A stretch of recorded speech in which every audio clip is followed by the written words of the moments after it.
کیا یہ جو پروردگار یہ جو آلین ہے، تیرے آلین بندے ہیں، کیونکہ سورہ بقرہ کہہ رہی ہے کہ جب حضرت آدم کو کچھ نور نظر آئے تو پوچھا پروردگار نے کہ آدم یہ کس کے نور نظر آ رہے ہیں؟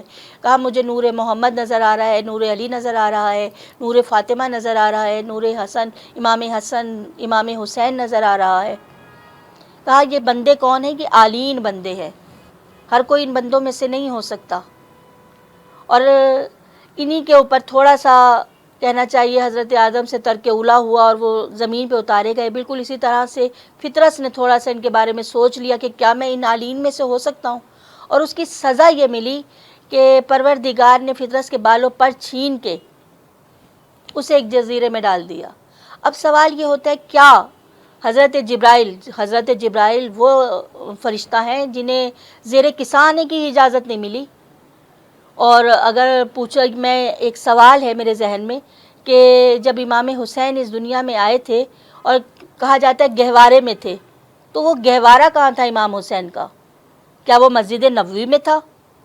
اگر مسجد نبوی میں تھا تو بھی ممکن نہیں ہے کہ فطرت کو لے کے جناب جبرائیل صحن نبوی میں آ جاتے، اور اگر وہ صحن بطول میں تھا تو جناب جبرائیل کی تو خود کی پہنچ صحن بطول تک نہیں ہے، وہ تو خود بغیر اجازت کے صحن بطول تک نہیں آ سکتے، تو فطرت کو لے کے کیسے آ سکتے ہیں؟ دراصل حقیقت یہ ہے کہ جھولا صحن بطول میں تھا اور اس میں ایک دھاگا لگا ہوا تھا، اور وہ دھاگا صحن مسجد تک جا رہا تھا، اور جب جبرائیل آئے ہیں فطرت کو لے کے تو رسول خدا نے کہا کہ یہ جو دھاگا ہے نا، اس سے فطرت کو باندھ دو۔ اور یہ جو جبرائیل لے کے آئے ہیں فطرت کو، اس کا جواب یہ ہے کہ اگر کوئی بیمار ہو، یہ بہت بڑا میں کہنا چاہوں گی کہ آپ کو ایک ٹوٹکا، اپنے الفاظ میں اگر میں خواتین کے الفاظ میں کہوں کہ ٹوٹکا ہے، یا اسے معجزہ کہہ لیجئے، اسے ٹوٹکا کہہ لیجئے، یا کرامت کہہ لیجئے، اسے کوئی بھی نام دیجئے، کہ یہ ایسی کرامت ہے کہ اگر کوئی بیمار ہو اسے جھولے کی رسی سے باندھ دیا جائے تو اسے شفا مل جاتی ہے۔ جبرائیل نے کہا کہ اگر کوئی بیمار ہو نا تو پھر یہ نہ دیکھو کہ اللہ سے اجازت طلب کرے، کیونکہ اگر حسین جیسا کریم دینے پہ آئے تو کیا کچھ نہیں دے سکتا؟ جب وہ راہب کو 7 بیٹے دے سکتا ہے تو بیمار کو شفا کیوں نہیں دے سکتا؟ بس جبرائیل دنیا کو بتانا یہ چاہ رہے تھے کہ اگر حسین کے در پہ آ کے ڈوری سے باندھنے سے شفا مل جاتی ہے فرشتے کو، تو عام انسان کیا چیز ہے؟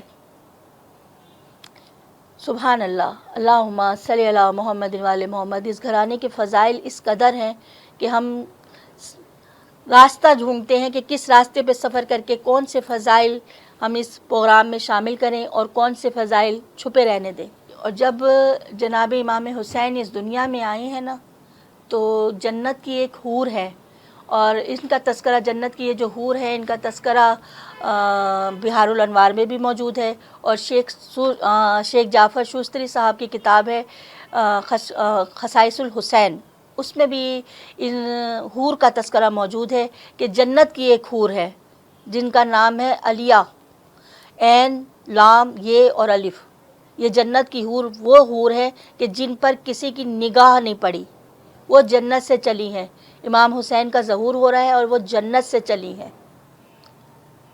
یہ وہ حور ہے کہ جنہیں کہنا چاہیے کہ جن کی فضیلتیں، جن کا نور اس قدر ہے، کتابوں میں لکھا ہے ان کے بارے میں کہ ان کا نور اس قدر تھا ان کے ماتھے پہ کہ اگر یہ زمین پہ اپنا جلوہ اپنا چہرہ دکھا دیتی تو زمانے کا سارا نور ان کے ماتھے پہ سمٹ جاتا اور زمین اندھیری ہو جاتی۔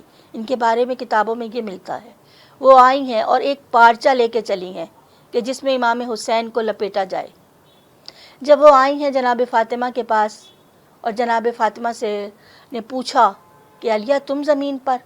کہا ہاں، آج آپ کی گود میں امام حسین آنے والے ہیں، اسی لیے میں جنت کو چھوڑ کے زمین پہ آئی ہوں۔ کہا یہ پارچہ کیوں لائی ہو؟ کہا یہ وہ پارچہ ہے جس میں اس بچے کو لپیٹا جائے گا۔ بی بی نے کہا تم سمجھتی ہو کہ تم حسین کو ہاتھ لگا لو گی؟ یہ میں کتاب بہار الانوار سے پڑھ رہی ہوں، اور شیخ صاحب کی کتاب کا بھی حوالہ دے دیا، شیخ جعفر صاحب کی کتاب خصائص الحسین کا بھی حوالہ دے دیا ہے۔ کیا اس بچے کو ہاتھ لگا سکو گی؟ یہ بہار الانوار میں ہے۔ کہا اس بچے کو ہاتھ لگانا ہر حور کے بس کی بات نہیں ہے، یہ بہت خاص بچہ ہے، یہ بہت کریم بچہ ہے، یہ اللہ کے چنے ہوئے بندوں میں سے ہے۔ انہی کے بارے میں امام حسین کے میں نے کہا نا 2000، جب ہم پہلے دن اور آخری دن کو نہیں سمجھ سکتے، جب پہلے دن فرشتوں کو شفا دے رہے ہیں اور امام حسین کا جھولا نہیں، جھولے سے مس نہیں ہوئے۔ اگر جھولے سے مس ہو جاتے نا تو بھی عقل میں آتی کہ جھولے سے مس ہو گئے، جھولے سے نہیں ڈوری سے مس ہوئے ہیں۔ اور پھر کہتے ہیں کہ فطرت نے پرواز کی ہے، اور پرواز کر کے آسمانوں پہ جا کے کہا ہے کوئی مجھ سے ایسا، میری مثل ہے کوئی؟ میں تو کہتی ہوں پروردگار اب عذاب بھیجنا چاہیے تھا نا، اب ڈالنا چاہیے تھا فطرت کو کسی جزیرے پہ۔ اب غرور کر رہے ہیں کہ میں جو جھولے سے مس ہو کے آیا ہوں، جھولے کی ڈوری سے، ہے کوئی مجھ جیسا؟ کہا یہ نہیں جانتی کہ یہ کس سے مس ہو کے آیا ہے؟ جسے حسین شفا دے دے۔ کیا بات ہے، کتنا بڑا مسئلہ پروردگار نے حل کر دیا۔ ایک چھوٹے سے واقعے حسین کے آنے نے دنیا کا کتنا بڑا مسئلہ حل کر دیا کہ جسے حسین شفا دے دے نا، پھر اس پہ کوئی عتاب نہیں آ سکتا۔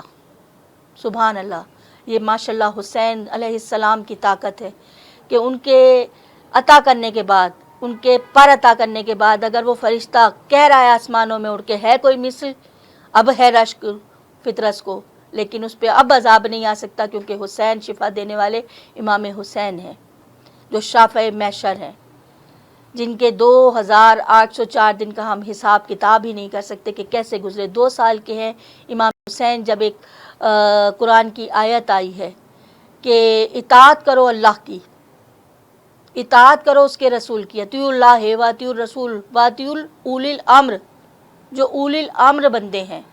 یہ امام حسین کے بارے میں آیت آئی ہے۔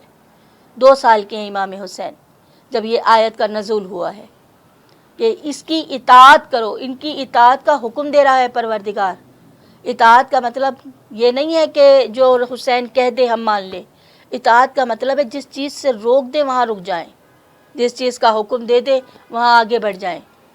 اور جب میرے امام کا ظہور ہوگا، ہمارے وقت کے امام کا ظہور ہوگا، تو اس کے ساتھ ساتھ امام حسین علیہ السلام کا بھی ظہور ہوگا، ان کی بھی رجت ہوگی۔ اور یہ رجت کتنے کمال کی ہوگی، ذرا تصور کیجئے کہ امام حسین اگر ظہور کریں گے، جن کا پہلا دن فرشتوں کو شفا دے رہا ہے، ان کا جو ظہور کا دن ہوگا وہ کیسا ہوگا۔